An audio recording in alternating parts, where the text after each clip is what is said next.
एक मतलब दो शेर सुनाता हूँ। जी इरशाद। नेता की ख्वाहिशात पे चलना पड़ा मुझे। ख्वाहिशात, ख्वाहिश का बहुवचन है, मतलब इच्छाएं। नेता की ख्वाहिशात पे चलना पड़ा मुझे, नेता की ख्वाहिशात पे चलना पड़ा मुझे, अपना बयान खुद ही बदलना पड़ा मुझे, अपना बयान खुद ही बदलना पड़ा मुझे। पुलिस का डंडा देख के सब याद आ गया। अच्छा वाह, पुलिस का डंडा। पुलिस का डंडा देख के सब याद आ गया, पुलिस का डंडा देख के सब याद आ गया, खाया पिया था जितना उगलना पड़ा मुझे, पिया था जितना पड़ा मुझे। घर पे थी कर्जदारों की एक भीड़ सी लगी। अच्छा, घर पे थी कर्जदारों की एक भीड़ सी लगी। घर पे थी कर्जदारों की एक भीड़ सी लगी, बुर्का पहन के घर से निकलना पड़ा।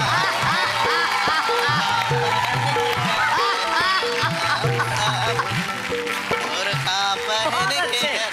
बहुत बढ़िया। आइए एक दूसरे हाँ बताइए सुनाइए। गजल की एक मतलब दो शेर सुनाए सुनाए, आप तो सुनाते रहो बस। दुल्हन तो सेहतमंद है, बेजान है दूल्हा। अच्छा, दुल्हन तो सेहतमंद है, बेजान है दूल्हा। ऐसा हो देखो, ये इतना अच्छा म्यूजिक है तो जरा इसको क्लासिकल कर में। दुल्हन तो आहा, दुल्हन तो सेहतमंद है, दुल्हन तो दुल्हन तो दुल्हन तो दुल्हन तो सेहतमंद है, बेजान है दूल्हा। लगता है कि एक रात का मेहमान है दूल्हा। लगता है कि एक रात का मेहमान है, लगता है एक रात का मेहमान है दूल्हा। है कि एक रात का मेहमान है दूल्हा। हमारे यहाँ इस सर पे मारते हैं, जैसे खड्डी कहते हैं। क्या कहते हैं? खड्डी खड्डी। खड्डी, जब ऐसा मारते हैं। हाँ, ये हमारे मास्टर जी बहुत मारते थे। हाँ, खड्डी कोई मारे तो कोई ले उसे चिमटी। हाय हाय, खड्डी कोई मारे तो कोई ले उसे चिमटी, जैसे कोई तफरीह का सामान है दूल्हा। जैसे कोई तफरीह का सामान है दूल्हा। क्या बात है। अब शेर आ रहा है। हाँ, जिस मुल्क की सरहद के निगहबान है आंखें, ओए होए, जिस मुल्क की सरहद की निगहबान है आंखें, जिस मुल्क की सरहद की निगहबान है आंखें, उस मुल्क की दुल्हन का निगहबान है दूल्हा।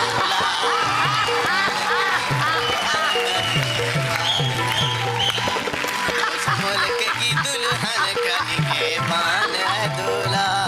उस मुल्क की दुल्हन का निगहबान। अरे एक मतलब एक शेर और पढ़ दो, कोई भी पढ़ दो।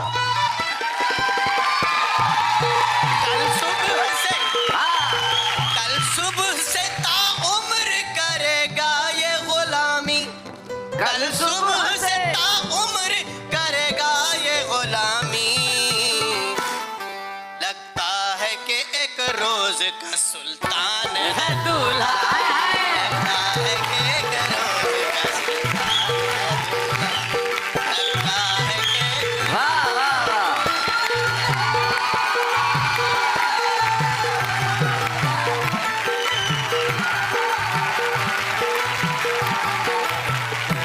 क्या बात है।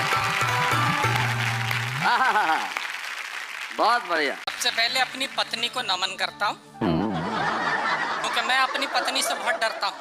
सारे कर्म उसके कहे अनुसार करता हूँ। दुनिया इसे अच्छा नहीं मानती है, परंतु क्या करूं मित्रों, मेरी पत्नी जूडो कराटे जानती है। ओह, मेरी इसी पत्नी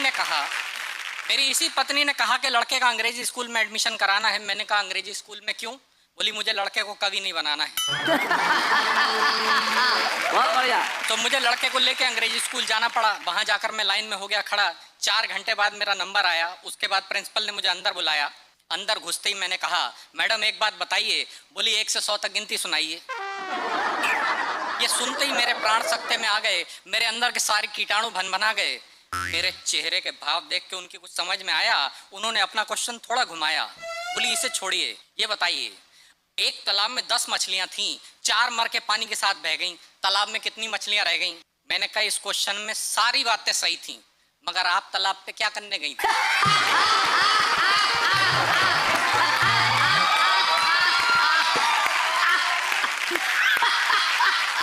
अरे बहुत बढ़िया टुक। वो बोली ये क्या बचपना है? मैंने कहा वही तो कह रहा हूँ, एडमिशन मुझे नहीं मेरे लड़के को लेना है। वो बोली एक ही बात है, बच्चे की पढ़ाई बिना माँ बाप के अधूरी है, इसलिए माँ बाप का IQ चेक करना बहुत जरूरी है। पब्लिक हमारी बात समझ नहीं पाती है। आपको ABCD आती है? मैंने कहा सुनाऊं? A फॉर आलू, B फॉर भालू, C फॉर चालू। बोलिए छोड़िए, बाहर काउंटर पे 1 लाख रुपया जमा करा दीजिए। मैंने कहा 1 लाख रुपया? 1 लाख रुपया तो कभी मेरी इंजीनियरिंग की फीस नहीं आई है। वो बोली मिस्टर ये इंजीनियरिंग नहीं, प्राइमरी की पढ़ाई है। वाह वाह वाह, बहुत बढ़िया, बहुत अच्छा। अगर आपको समझ में नहीं आता तो कहीं और जाइए, जाकर अपने लड़के को इंजीनियरिंग कराइए। खैर मैंने 1 लाख रुपया जमा कराया। लड़के का वहां एडमिशन कराया। अगले दिन ही तगड़ी अंग्रेजी में लिखा हुआ एक पत्र मेरे पास आया। आधा तो मेरी समझ में ही नहीं आया। उसमें लिखा था, वैसे तो आपका लड़का ठीक है पर अंग्रेजी में थोड़ा वीक है। अगर ये मुझसे पढ़ने नहीं आएगा तो इस साल पास नहीं हो पाएगा। मैं 500 रुपया हफ्ता लेती हूँ और हफ्ते में 2 दिन ट्यूशन देती हूँ। अच्छा। लड़का उनसे पढ़ने जाने लगा।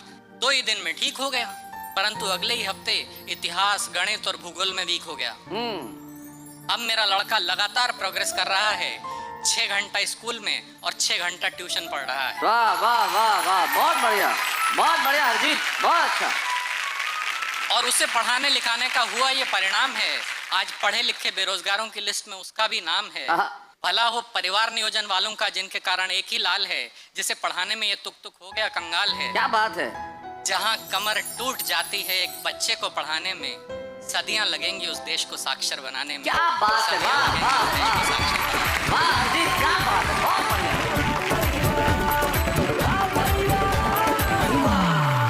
बहुत बढ़िया तुमने शिक्षा व्यवस्था पे प्रहार किया।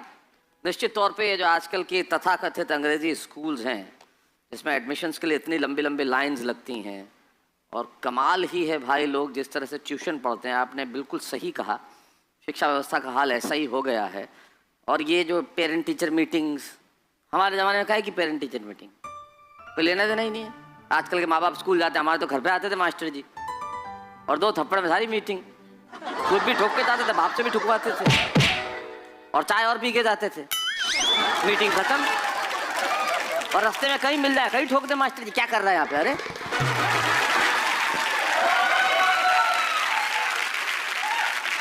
हमारा तो यही हाल था। तो मेरे भी एक मास्टर जी थे। वो एक दिन पिताजी को रास्ते में कहीं मिल गए, और वहाँ पिताजी को बोलते हैं मैंने 4 सवाल दिए थे, आपके लड़के ने 1 नहीं किया। पिताजी ने आगे मेरे को कूट दिया। उन्होंने 4 सवाल दिए थे, तूने 1 नहीं किया। मैंने कहा 1 ही तो नहीं किया, बाकी 3 तो किए थे। बिल्कुल सही है। लेकिन कुछ पिताजी अलग टाइप के भी होते हैं। ये वाले एक ने भेज दिया लिख के घर पे, तुम्हारा बच्चा नहा के नहीं आता है। उसने पढ़ा, पहुंच गया टीचर के पास, तो नहीं आते तो क्या है, तुम उसको पढ़ाने का है कि सूंघने का है?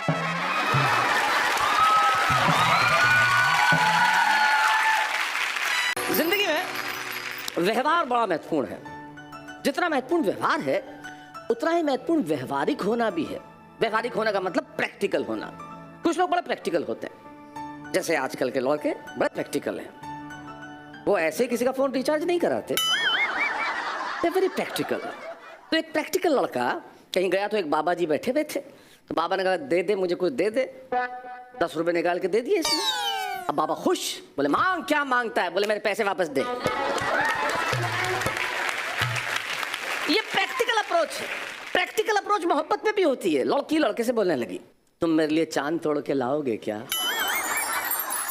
अब वो बेचारा जिसके स्कूटर में पेट्रोल नहीं भरा जा रहा वैसे ही परेशान, और ये कह रही है तुम मेरे लिए चांद तोड़ के लाओगे क्या?